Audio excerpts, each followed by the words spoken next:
နေကြောင်းနဲ့6မြို့နယ်မှာရှိတဲ့တောင်သူတွေကရခိုင်နှစ်ကဒုလွန်ထားတဲ့ကြက်သွန်တွေကိုတပိတ်တာကျပ်300ကနေ900ထိသာဈေးမြေဆုံးရပြီးလက်ရှိမှာရောင်းချနေရပါတယ်။ကျောင်းကုန်ကြက်သွန်တွေဈေးကောင်းမရတာတွေတွန်းအားသူကုန်ကြစီတွေမြင့်မာတာတွေတွန်းအားသူမြေစီတွေကိုလက်ငင်းပေးဝယ်နေပြီးသုံးဆွဲနေရတာတွေကတောင်သူတွေအဓိကအခက်အခဲဖြစ်လို့လာနေပါတယ်။ဒါတွေဖြစ်လာရင်ဘာတွေဆက်ဖြစ်လာမှာလဲ။တွန်းအားသူတွေလုံလောက်မှုမရှိဘူးဆိုရင်ဒီနိုင်ရည်သွေးတွေကျလာလိမ့်မယ်။ဒီနိုင်ရည်သွေးတွေကျလာရင်ကျွန်တော်တို့ဈေးကောင်းရမှာမဟုတ်ဘူးဈေးကောင်းမရရင်ကြက်သွန်စိုက်ပျိုးခြင်းကတဖြည်းဖြည်းယုံနေသွားပါလိမ့်မယ်ဒီပြဿနာတွေကိုဖြေရှင်းဖို့မြင့်မြတ်တော်ဝင်မခွေးကုမ္ပဏီကကြက်သွန်စိုက်တောင်းသူတွေကိုတွင်းအားစုများလက်လန်းမိနိုင်စေခြင်းဖြင့်တီးနှံရည်သွေးများတိုးတက်လာပြီးဈေးကောင်းရရှိစေရန်ရည်ရွယ်ချက်ဖြင့်မြေစီဖြန့်ဖြူးပေးခြင်းလုပ်ငန်းများကိုစတင်ဆောင်ရွက်ခဲ့ပါတော့တယ်ကြက်သွန်တောင်းသူတွေနဲ့အဓိကဆွေးနွေးပွဲတွေကျွန်တော်တို့ပြုလုပ်ပြီးတော့တောင်းသူတွေတကယ်သုံးလို့တဲ့တွင်းအားစုအမျိုးအစားတွေကိုကျွန်တော်တို့ကောက်ခံခဲ့ပါတယ်။မြေဩဇာကုမ္ပဏီ၄ခုမှတာဝန်ရှိတဲ့သူတွေကိုဖိတ်ကြားပြီးတော့လဲသူတို့ရဲ့ထုတ်ကုန်တွေအကြောင်းရှင်းပြခြင်းသက်ဆိုင်ရာဈေးနှုန်းအလိုက်အိတ်ပိတ်တင်တာစနစ်ကိုလည်းကျွန်တော်တို့ကျင့်သုံးပြီးတောင်သူတွေကိုမျှဝေခဲ့ပါကျွေးရွာပေါင်း3ရွာစုစုပေါင်းတောင်သူပေါင်း96ဦးကျက်သွန်စိုက်ဧက189ဧကအတွက်မြေစီအမျိုးအစားပေါင်း10မျိုးကျော်ကိုကျွန်တော်တို့ဖြန့်ဝေပေးနိုင်ခဲ့ပါတယ်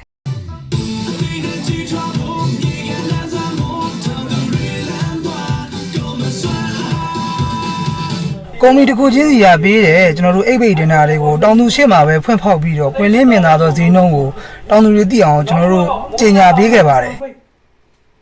မိုးရီယာဖာလဲက G21 လို့ဟာမျိုးပြောနော်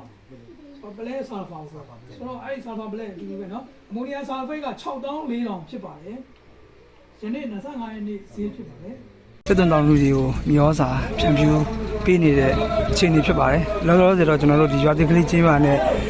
ကျွန်တော်တို့ဖျားကုန်းကြီးရွာကားတွေရောက်ပြီးဖျားချောင်းကြီးရွာကလာနေပြီလို့ပြောပါတယ်လက်ရှိမှာကျွန်တော်2ရွာကိုကျွန်တော်စတင်နေပြီဖြစ်ပါတယ်ကျက်သွန်စိုက်ပျိုးရေးတောင်သူများ2005စိုက်ပျိုးရေးစင်အိုက်တမှာစုပေါင်းရောင်းချဝဲဆိုပြီးတော့ပါကျွန်တော်တို့ရင်းကုန်းမှာကျွန်တော်တို့ဆောင်ရွက်ခဲ့တဲ့အတွက်အားလုံးနှိမ့်နိုင်ပြီးတော့တောင်သူများနဲ့လည်းအားလုံးနှိမ့်နိုင်ပြီးတော့ကျွန်တော်ဆောင်ရွက်ခဲ့တဲ့အတွက်စုပေါင်းရောင်းချပွဲကကျွန်တော်တို့အောင်မြင်ပါတယ်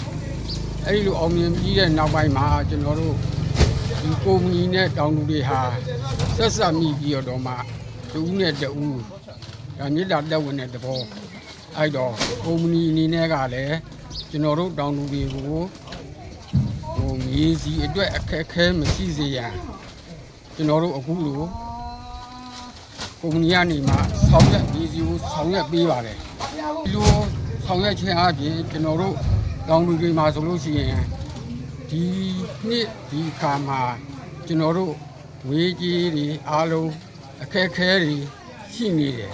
အဲ့ဒီလိုရှိနေတဲ့အတွက်ကုမ္ပဏီကနေအဲ့အခက်အခဲကိုပြည်လဲစေရန်အတွက်ကျွန်တော်တို့တောင်သူတွေကိုပေါ်ကမှပေးရမယ်အတိုင်းအတာနဲ့မြေစီတွေကိုအခုလိုကျွန်တော်တို့တောင်သူတွေကိုချမ်းဝေတဲ့အတွက်ကျွန်တော်တို့တောင်သူတွေမှာလည်းငွေကြေးစိုက်ပျိုးမဲ့အခြေအနေမှာကျွန်တော်တို့အခက်အခဲမရှိပါဘူးအခုဒီလိုမြေစီချပေးတာဟာလည်းကုမ္ပဏီကနေပြီးတော့မှရော့ဓာယူဒီမြေစီယူရလို့ကျွန်တော်တို့ကိုချပေးတာမဟုတ်ပါဘူးသူတို့ကနေမှတောင်သူနှစ်တက်တဲ့မြေစီကုမ္ပဏီကမြေစီကောင်းမဲ့ထင်တဲ့ဟာကိုသူတို့ကနေပြီးတော့မှအကျိုးဆောင်ပြီးတော့ဆောင်ရွက်တာဖြစ်ပါတယ်အဲ့ဒါကြောင့်မို့လို့လဲကျွန်တော်တို့ကစိတ်ကြိုက်ဒီလိုမျောစာကျွန်တော်တို့စိတ်ကြိုက်နဲ့မှာယူပြီးတော့သူကနေပြီးတော့မှဆက်ပြပြီးတော့ဆောင်ရွက်ပေးတယ်ဆိုတဲ့အကြောင်းကိုကျွန်တော်တို့ပြောကြားလိုပါတယ်နောက်ဆုံးမှာမြင့်မြတ်တော်ဝင်ကုမ္ပဏီနဲ့ကြီးရွာအလိုက်ကျက်သွန်တောင်သူကောင်းဆောင်တွေပူးပေါင်းဆောင်ရွက်တဲ့တွင်းအားစုမြေစီဖြန့်ဖြူးခြင်းလုပ်ငန်းကအောင်မြင်စွာပြီးမြောက်ခဲ့ပါတယ်ခင်ဗျာ